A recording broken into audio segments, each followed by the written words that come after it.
The heat transfer rate is related to the instantaneous temperature difference between the hot and the cold fluid. In a heat transfer process, this temperature difference will vary either with position or with time. The general heat transfer equation was developed where the mean temperature difference is used to establish the heat transfer area needed for a given heat duty. The determination of the mean temperature difference in a flow-type process, like a heat exchanger, will be dependent upon the direction of flow. As seen here, the primary and secondary fluids may flow in the same direction, termed co-current flow, in the opposite direction, termed counter-current flow, or perpendicular to each other, known as cross-flow.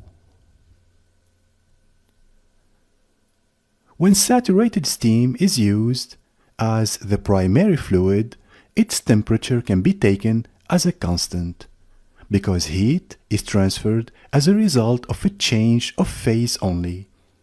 Recall, phase change occurs at constant temperature and constant pressure. The result is that the temperature profile is no longer dependent on the direction of flow.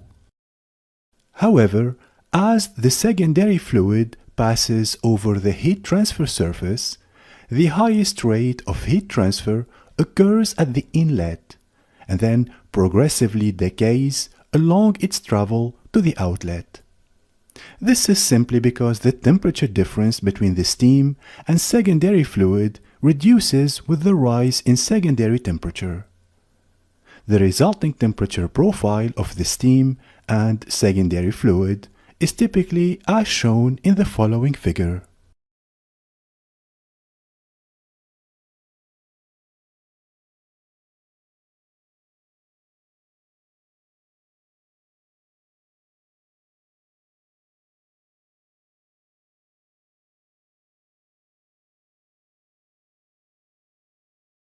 It is important to note here that the rise in secondary fluid temperature is non-linear and is best represented by a logarithmic calculation. For this purpose, the mean temperature difference is termed the logarithmic mean temperature difference, or LMTD, or delta T sub Lm, as seen here. Now, referring back to our heat exchanger example, the logarithmic mean temperature difference can be expressed as follows, where T sub steam in is the steam inlet temperature, T sub steam out is the steam outlet temperature, T1 is the secondary fluid inlet temperature, T2 is the secondary fluid outlet temperature, and the term Ln is a mathematical function known as natural logarithm.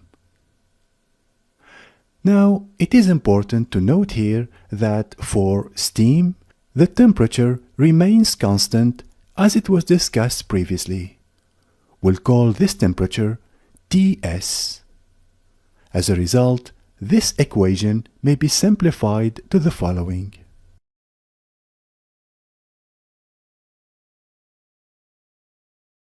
This equation assumes that there is no change in the specific heat capacity or the overall heat transfer coefficient and that there are no heat losses. In reality, the specific heat capacity may change as a result of temperature variations. The overall heat transfer coefficient may also change because of variations in fluid properties and flow conditions. However, in most applications, the deviations will be almost negligible, and the use of mean values will be perfectly acceptable. In many cases, the heat exchange equipment will be insulated from its surroundings. but the insulation will not be 100% efficient. Therefore, the energy transferred between the steam and the secondary fluid may not represent all of the heat lost from the primary fluid. Okay, let's now see a practical application of the LMTD equation. For this, consider saturated steam at 2 bar gauge used to heat water from 20 degrees Celsius to 50 degrees Celsius. From the steam tables, the saturation temperature of steam at 2 bar gauge is 134 degrees Celsius. So let's determine the logarithmic mean temperature difference. We simply plug in our variables in the LMTD equation as seen here for a result of 98.24 degrees Celsius.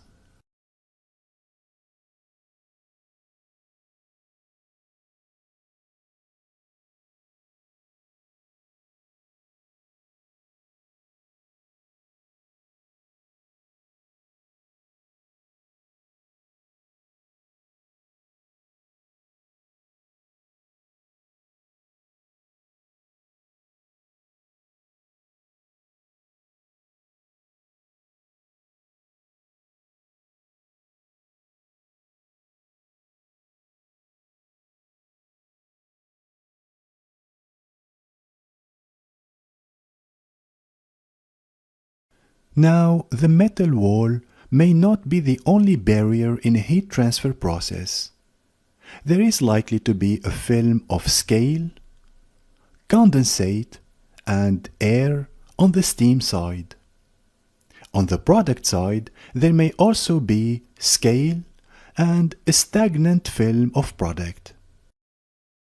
Agitation of the product may eliminate the effect of the stagnant film, while regular cleaning on the product side should reduce the scale.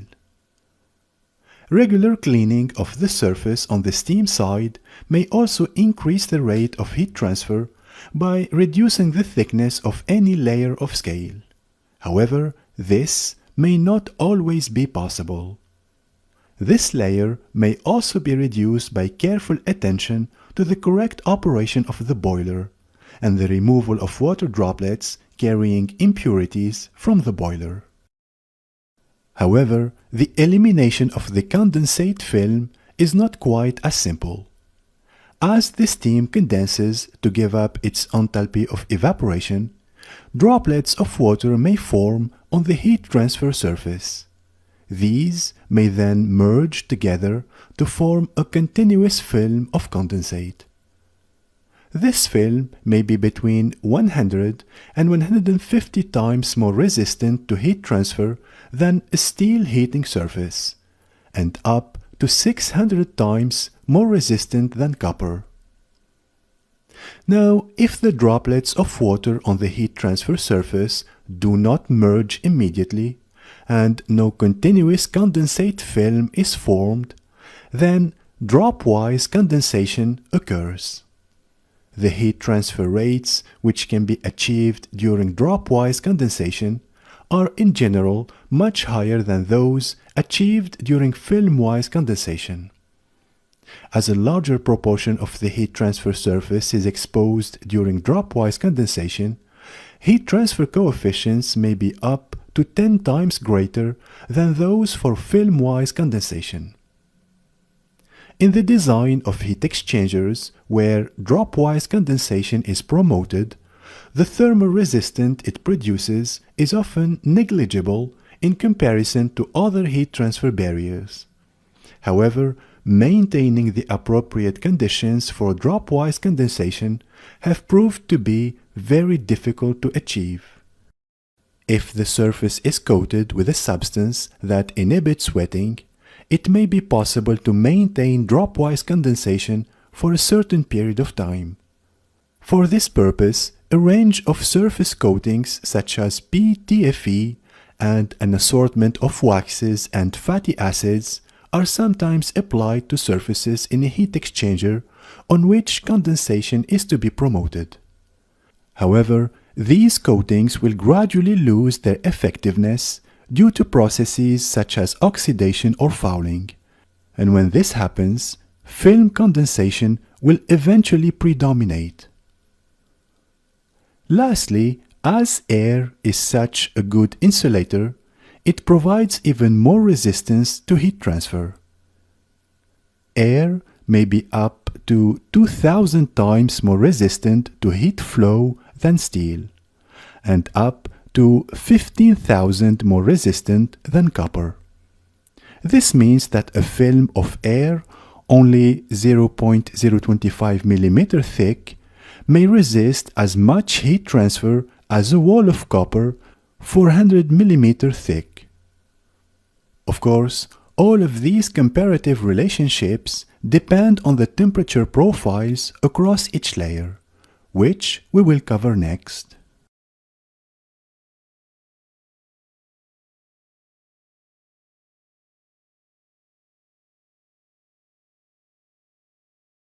In this video, we will use this figure to illustrate the effect this combination of layers has on the heat transfer process. These barriers to heat transfer not only increase the thickness of the entire conductive layer, as seen here,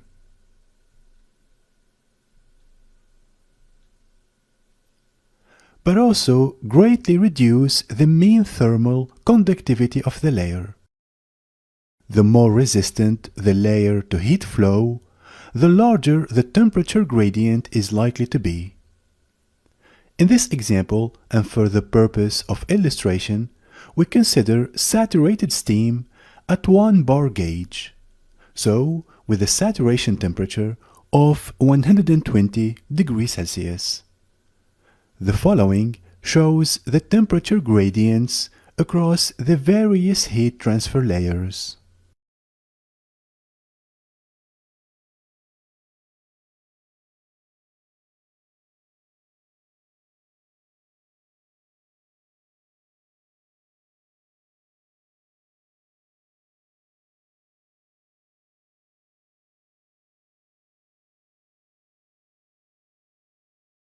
As seen here, because these layers resist to heat flow, then there is a temperature gradient of 20 degrees Celsius between the steam temperature and the final product temperature.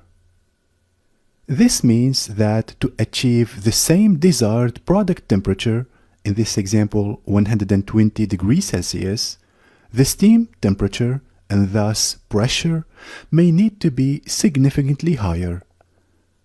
This is needed to compensate for the heat resistance of the various layers. In addition, keep in mind the presence of air and water films on the heat transfer surfaces of process heating applications using steam is not unusual. It actually occurs in all steam heated process units to some degree.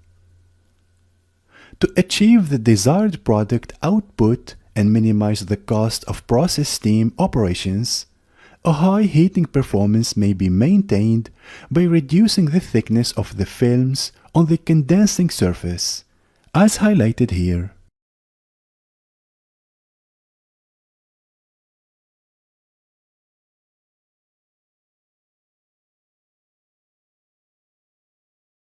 In practice, air will usually have the most significant effect on heat transfer efficiency, and its removal from the supply steam will increase heating performance. In this regards, we have dedicated a complete section on air venting of steam systems.